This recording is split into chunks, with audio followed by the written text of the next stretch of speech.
बुद्ध ने क्यों कहा था कि ईश्वर नहीं है? क्या है सच? आप भी जानना चाह रहे हैं तो जानने से पहले चैनल को सब्सक्राइब कर लेना है, बेल आइकन घंटी को ऑन कर देना है और नरेंद्र कहानी का की कहानी को सुनते रहना है। इनका बचपन था गौतम बुद्ध का, और गौतम बुद्ध छोटे थे तो ये समाज में जाकर के देखते हैं, अपने नौकर के साथ में जाते हैं। ये राजा के बेटे होते हैं और ये कहते हैं हम गांव घूमेंगे। चलो, तो गांव घूमने के लिए जाते हैं तो वहाँ पे देखते हैं दुख दर्द को, देखते हैं इंसानों को, और काफ़ी ज़्यादा समस्याओं का ये को देखते हैं, और एक इंसान की मृत्यु को भी देखते हैं। तो सब कुछ पूछते हैं कि ये सब क्या है, तो कहते हैं कि ये संसार है, कोई हंसता है, कोई रोता है, कोई गाता है, कोई मरता है और कोई दुखी हमेशा रहता है। तो गौतम बुद्ध ने कहा कि मैं भी कुछ अलग करूँगा, इस राजकाज को मैं त्याग दूँगा और कुछ अलग करूँगा। मैं ईश्वर की प्राप्ति जरूर करके रहूँगा और ईश्वर क्या है उसे मैं जान करके रहूँगा। गौतम बुद्ध क्या करते हैं, अपने राजकाज को त्याग करके अपने संत के भेष में निकल पड़ते हैं अपने घर से ईश्वर की तलाश। कहते हैं मैं ईश्वर से प्राप्ति ईश्वर की जरूर करके रहूँगा। प्यारे मित्रों, इस कहानी को पूरी सुनना है, और यदि आपको जानना है कि ईश्वर बुद्ध ने क्यों कहा कि ईश्वर नहीं है, तो कहानी को लास्ट तक जरूर सुन के जाना है। तो प्यारे मित्रों, वो गौतम बुद्ध सिद्धार्थ जब संत के रूप में बाहर निकलते हैं तो अपने समाज में जाते हैं, गांव में जाते हैं, तो ब्राह्मणवाद का अपराध कुकर्म सबसे ज़्यादा चरम सीमा पे था। ब्राह्मणवाद नीची जाति के, अनुसूचित जाति के लोगों को हमेशा नीचा करता था। गौतम बुद्ध भगवान इधर से जा रहे थे और एक बच्चा था छोटा, वो हिंदू धर्म के परमात्मा का नाम ले रहा था, शिव कर रहा था खेत में बैठा हुआ। तभी उधर से एक ब्राह्मण आता है और उसे शिव कहता हुआ देख करके कहता है ऐ शूद्र चुप हो जा। तो बच्चा छोटा था, डर जाता है, ब्राह्मण देख करके बच्चा चुप हो जाता है। ब्राह्मण उसके पास आता है और बच्चे को वो मारने लग जाता है। तब तक उधर उसका पिता देख लेता है, पिता भी आता है, कहता है ब्राह्मण जी क्या हुआ, आप क्यों इसे मार रहे हो? तो कहने लग गया कि ये मेरे शिव का नाम लेता है, ये शूद्र है और मेरे शिव का नाम लेता है, शिव हमारे शूद्र हो जाएंगे, शिव हमारे शूद्र हो जाएंगे। पिता उस ब्राह्मण के पैरों में गिर जाता है, कहता है आप इसे माफ कर दीजिए, इस बच्चे से गलती हो गई, ये छोटा है, ये नहीं जानता है कुछ कि मुझे क्या कहना चाहिए। ब्राह्मण वहाँ से हड़का करके और अपने कुकर्म पापों का फैला करके उनके पास से चला जाता है। इधर सिद्धार्थ गौतम बुद्ध संत बने हुए इधर से आ रहे थे। जब वो उनको देखते हैं, मात्र दोनों बच्चे पिता और पुत्र देखते हैं तो वो डर जाते हैं।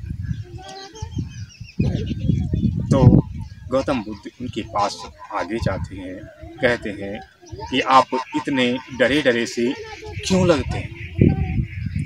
तो वो कहते हैं कि आप तो संत हैं और हम छोटी जाति से बिलोंग करते हैं, मेरे पास मत आओ नहीं तो आप भी शूद्र हो जाओगे, मेरे पास मत आओ नहीं तो आप भी शूद्र हो जाओगे। तो गौतम बुद्ध कहते हैं कि इंसान एक समान होता है, उसमें कोई छोटा और कोई बड़ा नहीं होता। संत के रूप में ऐसी बात सुनकर के उस पिता और पुत्र के मन में बहुत ही आशंका हो रही थी कि ये संत क्या बोल रहा है। संत तो पिता पुत्र के पास जाते हैं गौतम बुद्ध और कहते हैं, उन्हें गले लगाते हैं, कहते हैं क्या हुआ? तो बताते हैं कि हमारे साथ में ये हुआ ब्राह्मण वादी ये हमारा बेटा शिव शिव का नाम जप रहा था, तो उस ब्राह्मण ने हमारे बेटे को काफ़ी ज़्यादा मारा और बोला हमारे भगवान शूद्र हो जाएंगे। तो कहने लग गए यदि तुम्हें भगवान दर्जा नहीं देता तो ऐसे धर्म को कोई भी मानने की ज़रूरत नहीं है जो इंसान को एक समान नहीं मानता। गौतम बुद्ध निर्णय ठान लेते हैं कि मैं अब अपने धर्म का स्वयं विकास करूँगा, मैं अपने धर्म को स्वयं ही चलाऊंगा। गौतम बुद्ध ये बात ठान करके कहते हैं तुम हमारे भिक्षुक बन जाओ और हमारे धर्म में आ जाओ, तुम्हें कभी भी ऊंच नीच और छुआछूत का भेदभाव नहीं देखने को। वो पुत्र और बेटा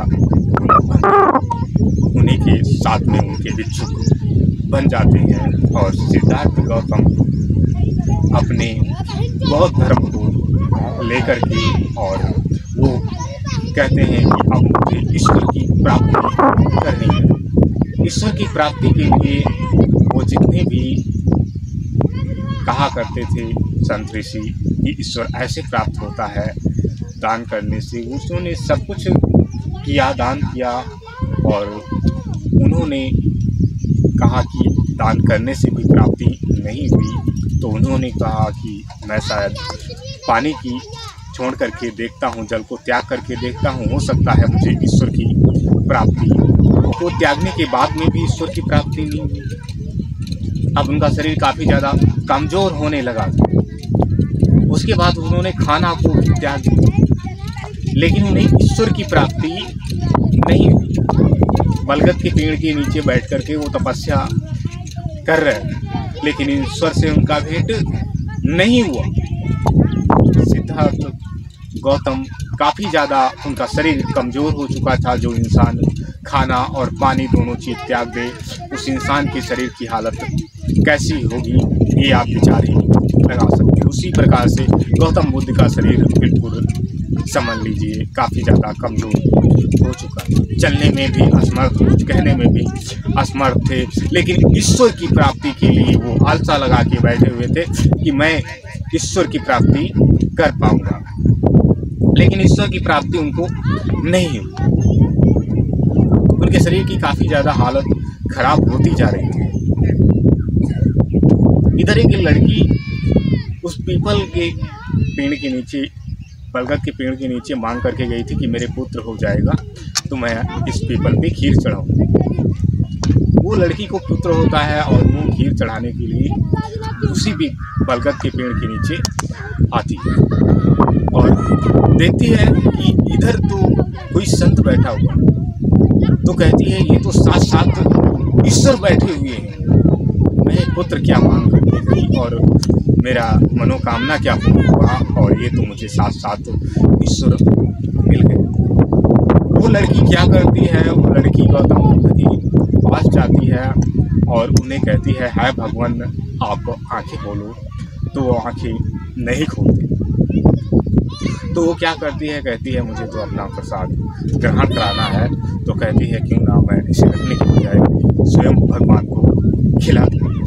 तो वो क्या करती है, चम्मच निकालती है और उस खीर को भगवान के होंठों से लगाती है, तो सिद्धार्थ गौतम को खाने की खुशबू आती है और सिद्धार्थ गौतम मुँह को खोलते हैं और उस खीर को खाने लग जाते हैं।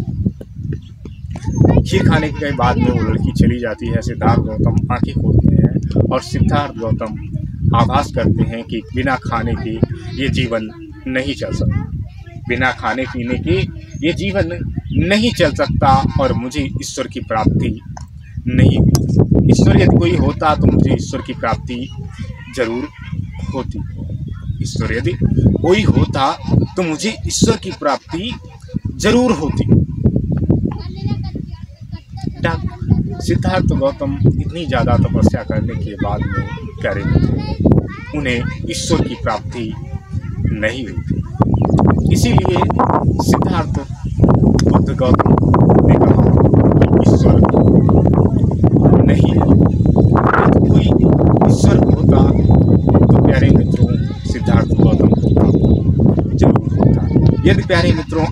विचार करना चाहेंगे आजकल की जनरेटिव में, तो प्यारे मित्रों, यदि ईश्वर होता तो सभी का एक ही ईश्वर होता, ना तो सनातन धर्म का ईश्वर अलग होता, ना इस्लाम धर्म का ईश्वर अलग होता, ना सिख धर्म का ईश्वर अलग होता, ना ईसाई धर्म का ईश्वर अलग होता, ना बौद्ध धर्म का ईश्वर अलग होता, ना जैन धर्म का ईश्वर अलग होता।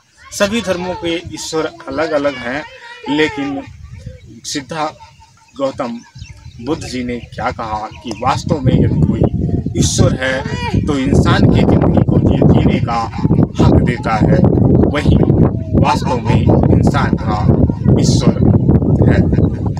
तो सिद्धार्थ गौतम ने कहा यदि इंसान का ईश्वर कोई है तो वो है धरती, जिसके बिना इंसान का जीवन नहीं रह सकता, और आकाश बिना बारिश नहीं हो सकती, हवा बिना इंसान सांस नहीं ले सकता, अग्नि के बिना शरीर का तापमान नहीं बन सकता, बिना पका के कुछ नहीं खा सकता, पानी के बिना ये जीवन नहीं चल सकता, पेड़ पौधे और दिन रात के बिना फसलें नहीं हो सकती, इंसान खाने को नहीं खा सकता। तो वास्तव में परमात्मा जो इंसान की जिंदगी को जीने का हक देते हैं, सिद्धार्थ गौतम ने कहा ये आपके ईश्वर हैं। तो बहुत सारे लोग यही कमेंट करेंगे कि सर ये ईश्वर नहीं है, हमारे तो ईश्वर भगवान है, अल्लाह है, वाहिगुरु हैं और ईसा मसीह है।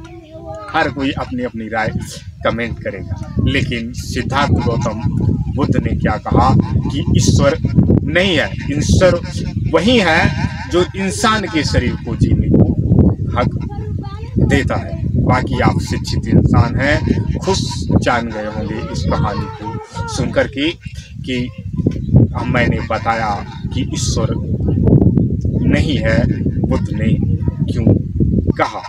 चलिए प्यारे मित्रों, ये कहानी यहीं पे समाप्त हो जाती है। हम आपको फिर से मिलते हैं अपनी नेक्स्ट कहानी के साथ।